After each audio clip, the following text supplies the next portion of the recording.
ఆంధ్రప్రదేశ్లో కూటమి ప్రభుత్వం అధికారంలోకి వచ్చి 2 సంవత్సరాలు పూర్తయింది. ఈ 2 ఏళ్ల ప్రయాణంలో ఎన్నో ఒడిదుడుకులు, ఎత్తుపల్లాలు, జయాలు, అపజయాలు ఎన్నో చూశారు. 2014లో పవన్ కళ్యాణ్, బీజేపీ, టీడీపీ కలిసి పోటీ చేసినా పవన్ కళ్యాణ్ పోటీకి దూరంగా ఉన్నాడు. బీజేపీ ప్రభుత్వంలో ఉంది. మళ్ళీ కట్ చేస్తే 2019లో విడివిడిగా పోటీ చేశారు ముగ్గురుగా. 2024లో మళ్ళీ కలిసి పోటీ చేశారు. ఈసారి ప్రభుత్వంలో, కేంద్ర ప్రభుత్వంలోను, రాష్ట్ర ప్రభుత్వంలోను జనసేన కూడా చేరింది.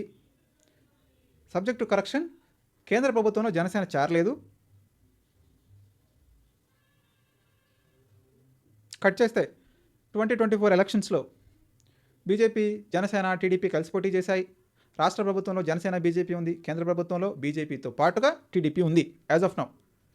సో రాబోయే క్యాబినెట్ ఎక్స్పాన్షన్లో జనసేనకు కూడా ఒక పోర్ట్ఫోలియో ఇస్తామంటున్నారు. మరి అది ఎంతవరకు నిజమో కాలం సమాధానం చెప్తుంది. సో ఈ 2 ఏళ్ల ప్రయాణాన్ని, ప్రస్థానాన్ని గమనంలోకి తీసుకొని ఏదైతే వీళ్ళు చెప్తున్న 15 ఇయర్స్ టార్గెట్లో 15 సంవత్సరాలు కూటమిగా కలిసికట్టుగా ఉండాలి, అప్పుడే రాష్ట్రం బలపడుతుంది, జగన్మోహన్ రెడ్డిని ఎదుర్కోవచ్చు, రాష్ట్రం అభివృద్ధి చెందుతుంది అని చెప్తున్నటువంటి 3 పాయింట్ ఫార్ములా ప్రకారం ఇప్పుడు ఆ 15 ఇయర్స్లో 2 ఇయర్స్ అయిపోయింది. ఆ 2 ఏళ్ల ప్రయాణాన్ని, ప్రస్థానానికి సంబంధించి ఒక విజయోత్సవ సభని తిరుపతిలో నిర్వహించారు. కాకపోతే 3 సభలు ప్లాన్ చేశారు చంద్రబాబు నాయుడు గారు. ఒకటి వైజాగ్లో, ఇంకొకటి అమరావతిలో, ఇంకొకటి తిరుపతిలో.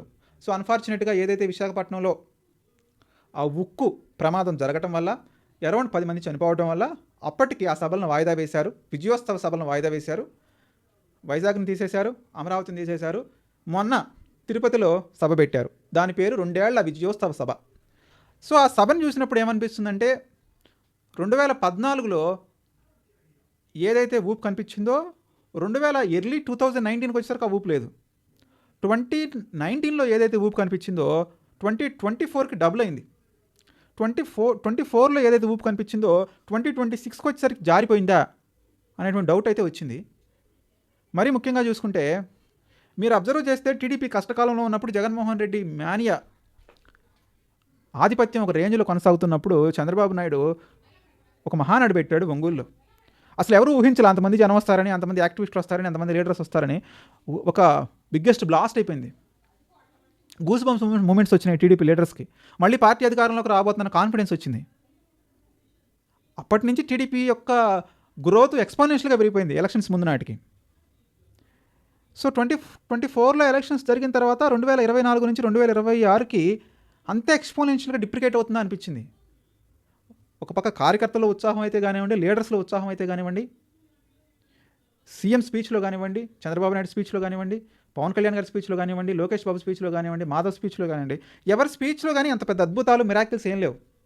అందరి స్పీచెస్లో కామన్గా వినిపించింది ఏంటంటే 15 సంవత్సరాల ప్రభుత్వం ఉండాలి, అరాచక రాక్షసత్వ పాలనకు దూరంగా ఉండాలి, మళ్ళీ మన ప్రభుత్వమే రావాలి, అభివృద్ధి కంటిన్యూ కావాలి, జగన్మోహన్ రెడ్డి అది, జగన్మోహన్ రెడ్డి ఇది, జగన్మోహన్ రెడ్డి వస్తే అట్లా, గొడ్డలి పార్టీ అది ఇది, ఈ విమర్శలు ప్రతి విమర్శలు తప్ప అంతకు మించి ఊపు వచ్చే అంశాలు ఏవి కనిపించలేదని స్పష్టంగా తెలుస్తుంది.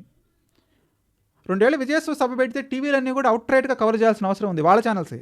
బట్ వాళ్ళ ఛానల్స్లోనే ఎక్కడో కట్స్ అండ్ పీసెస్గా చేశారు తప్ప లైవ్ టెలికాస్ట్ లేదు. ఆ ఊపు తగ్గింది మొత్తానికి. ఊపు ప్రజల్లో తగ్గింది, వినాలి అని ఇంట్రెస్టింగ్ కార్యకర్తల్లో తగ్గింది, నాయకుల్లో కూడా తగ్గిపోయింది. ఎందుకంటే ఇది ఓటమి తెచ్చిన ప్రభావమేనా అనిపిస్తుంది. సో ఈ మూమెంట్ తోటి వీళ్ళు రాబోయే 3 సంవత్సరాల్లో జరిగే ఎలక్షన్స్కి వెళ్తే ఏ రకంగా ఉంటుందో అర్థం చేసుకోవచ్చు. జస్ట్ గెలిచి 2 సంవత్సరాలు అయింది, ఇంకా వీళ్ళు అదే పాటిస్తున్నారు. మేము 164 గెలిచాము, 100% స్ట్రైక్ రేటు, జనాలు అలా గెలిపించారు, ఇలా గెలిపించారు. అసలు ఎందుకు గెలిపించారు మిమ్మల్ని? మీరు ఏదో చేస్తారని గెలిపించారు కదా. మరి మీ చేతులు ఎంతవరకు వచ్చినాయి? మీ ఎమ్మెల్యేల పనితీరు ఎలా ఉంది? సో ఇది కదా వీళ్ళు క్యాలిక్యులేట్ చేసుకోవాల్సింది. దాన్ని విడిచిపెట్టేసేసి ఇంకా వాళ్ళ గెలుపు ఉత్సాహాల్లోనే ఉంటే 2 సంవత్సరాలు అయిపోయినాయి, ఇంకా మిగిలింది 3 సంవత్సరాలే. మళ్ళీ 3 సంవత్సరాల తర్వాత ఎవరు గెలుస్తారో, ఎవరు ఇంటికి పంపిస్తారో ఎవరికి తెలియదు. అయినా మీరు ఇంకా ఆ రోజు నుంచి బయటకు రాకుండా, జరగాల్సిందేంటో చూడకుండా ఇంకా అవే రోజులు జనాలు గుర్తు చేస్తామంటే జనాలకు బోరింగ్ వచ్చేసింది. చెప్పిందే చెప్పి టేప్ రికార్డు, క్యాసెట్ వేసినట్టు నువ్వేం చేసావో చెప్పాలి కదా. సరే, జగన్మోహన్ రెడ్డి 2019 నుంచి 24 వరకు అరాచకమే చేశాడు, ఒక అధినాయకుడిగా పరిపాలించాడు, ఏకఛత్రాధిపత్యంగా పరిపాలించాడు, రాష్ట్రాన్ని నాశనం చేశాడు, ఒక తొగ్లక్లాగా పనిచేశాడు. ఇవన్నీ నిజమే అనుకుందాం కాసేపు. మరి 2024 నుంచి 2026 వచ్చినప్పుడు మీరు చేసింది ఏంటి? ఈ 2 సంవత్సరాల్లో మీరు సాధించిన ప్రగతి ఏంటి? అమరావతి ఎక్కడికి వచ్చింది? అమరావతిలో పరిపాలనా భవనాలు పూర్తయ్యాయా? రోడ్లు వేసారా? నిన్న మన పేపర్లు చూస్తే తెలుస్తుంది ఆ రోడ్ల సిచ్యువేషన్ ఏంటో, ఇన్ఫ్రాస్ట్రక్చర్ సిచ్యువేషన్ ఏంటో. పెద్ద రీసెర్చ్ చేయాల్సిన అవసరం లేదు. మీ పత్రికలే ఘోషిస్తున్నాయి ఎక్కడేసిన గొంగడ అక్కడే ఉందని. ఇక పోలవరం పరిస్థితి ఏంటి? ఆ పోలంలో చెక్స్ అండ్ బ్యాలెన్సెస్ ఎలా ఉన్నాయి, వ్యాలిడేషన్ ఎలా ఉంది, ఏబీవీని తెలుస్తుంది. ఏబీ వెంకటేశ్వరరావు ప్రశ్నలకు ఆన్సర్ చెప్తే తెలుస్తుంది పోలవరం సంగతి ఏంటో. సో ఇక పరిశ్రమలు అంటారా, పరిశ్రమలు ఇప్పుడు అలా కావు, దానికి ఇంకా చాలా టైం పడుతుందని మీ రాధాకృష్ణే చెప్తాడు కొత్తపల్లిలో. సో ఏంటి మీరు సాధించిన ప్రగతి 2 సంవత్సరాల్లో తడుముకోకుండా చెప్పాలంటే? సో అది చెప్పండి మీరు ప్రజలకి. అప్పుడు ప్రజలు మిమ్మల్ని విశ్వసిస్తారు, నమ్ముతారు. రియల్గా ఇది చేశాము, ఇది చేయలేకపోయాము, మళ్ళీ గెలిపిస్తే చేస్తాము అది చెప్తే జనాలు నమ్ముతారు తప్ప.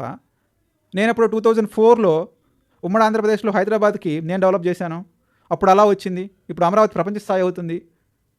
సో ఇవన్నీ చెప్తుంటే ఎవరు నమ్ముతారండి? మళ్ళీ వీళ్ళే మాట్లాడతారు జంజీ గురించి, జనాల్ఫా గురించి. విచిత్రంగా ఏమవుతుందంటే జంజీతోటి జనాల్ఫాతోటి మీటింగ్లు పెట్టేది వీళ్ళే. మరి జంజీతోటి జనాల్ఫాతో మీటింగ్ పెట్టే మీరు జెన్యూన్గా ఉండండి ఫస్ట్. మేము ఇది చేశాము హోల్ హార్టెడ్గా, ఇచ్చేయలేకపోయాము, ఇది ప్రాసెస్లో ఉంది, ఇది కంప్లీట్ అవుతుంది. ఇంకొకటి ఇక్కడ చిన్న చెప్పుకోవాలి ఏంటంటే, ప్రతి నెల నారాయణ గారు రావడం, ఎమ్మెల్సీ క్వార్టర్స్ ఫినిష్ అయిపోయినాయి, పూర్తి అయిపోయింది, రేపే మొప్పుడు జీఐడికి ఇస్తానంటాం, మళ్ళీ నెల గడిచిపోవడం, మళ్ళీ రావడం, మళ్ళీ చెప్పడం, మళ్ళీ వెళ్ళిపోవడం. ఇదే ఒక ఎపిసోడ్గా జరుగుతుంది. ఇది ఒక సీక్వెన్స్ అనమాట. చూడండి, స్టార్టింగ్ నుంచి చూడండి అదే నడుస్తూ ఉంటుంది. 90% జగన్మోహన్ రెడ్డి ఉన్నప్పుడు అయిపోయింది, అసలు అంతకుముందు గవర్నమెంట్లోనే ఫినిష్ అయిపోయింది. మరి ఎందుకు 10% ఫినిష్ చేయడానికి ఇన్ని సంవత్సరాలు పడుతుంది? నెల కూడా కాదు, సంవత్సరాలు. మీరు డైరెక్ట్గా క్విక్గా ఫినిష్ చేసి మూవ్ చేయాలి కదా ఎమ్మెల్యేలని, ఎమ్మెల్సీలని. మీద కాన్ఫిడెన్స్ వస్తుంది కదా, మీరు చెప్పాల్సిన అవసరం లేదు, సభలో పెట్టి చెప్పాల్సిన పని లేదు. జనానికి తెలుసు ఏం జరుగుతుంది రాష్ట్రంలో. అంటే మా పత్రికలు, మా ఛానల్ ద్వారా మా ఇన్ఫర్మేషన్ మేము పాడ్కాస్ట్ చేస్తామంటే జనాలు అంత విర్రగా లేరు కదా. ఈ సోషల్ మీడియా యుగంలో మీరు చెప్పే పాజిటివ్స్ తెలుసుకుంటున్నారు, నెగిటివ్స్ తెలుసుకుంటున్నారు. జనాలు క్లియర్గా అర్థమవుతుంది ఏం జరుగుతుందో. మీరు తక్కువ మాట్లాడి ఎక్కువ పని చేసినట్టయితే ఆటోమేటిక్గా జనాలు మీరు చెప్పాల్సిన పని లేకుండానే, మీరు విజయోత్సవ సభలు పెట్టకుండానే మీ వైపు ఉంటారు, ర్యాలీ అవుతారు. జగన్మోహన్ రెడ్డి దించాలనే ఉద్దేశంతో మీకు 164 సీట్లు ఇచ్చారు. జగన్మోహన్ రెడ్డి పరిపాలన ఎలా ఉందో చూసిన తర్వాతే మీకు డిస్టింక్షన్లో మార్కులు ఇచ్చారు. మీరు ఏం ప్రతిపక్ష నేతగా పోరాటం చేశారు 2019 నుంచి 24 వరకు? కరోనాతో వాటితో వీటితో అసలు బయటకు రాలేదు కదా 3 సంవత్సరాలు. టీడీపీ లీడర్స్ కానీ, చంద్రబాబు నాయుడు గారు, లోకేష్ కానీ కేసులు అంటేనే భయపడ్డారు కదా. ఇటు కూడా ఆ లాస్ట్ ఎలక్షన్ ఇయర్స్లో ఎప్పుడు జనం వచ్చి బయట తిరగబడుతున్నారో, ఒంగోలు సభ తర్వాత కదా బయటకు వచ్చింది వీళ్ళంతా. అంతకుముందు ఎవరు వచ్చి అపోజిషన్ లీడర్గా చేయాల్సిన పని కూడా చేయలేదు కదా. ఇప్పుడు వచ్చి చెప్పలు తెచ్చుకుంటారు తప్ప అది చేసాం ఇది చేసామని. సో మీరు రియాలిటీలోకి రండి, మీరు చేయాల్సింది మీరు చేయండి, అంతే తప్ప ఈ విజయోత్సవ సభలు పెట్టినంత మాత్రాన్ని ఏమీ లేదు. మాట్లాడటం వల్ల పెద్ద ఉపయోగం ఏంటి? మనం చెప్పాల్సిన పని లేదు.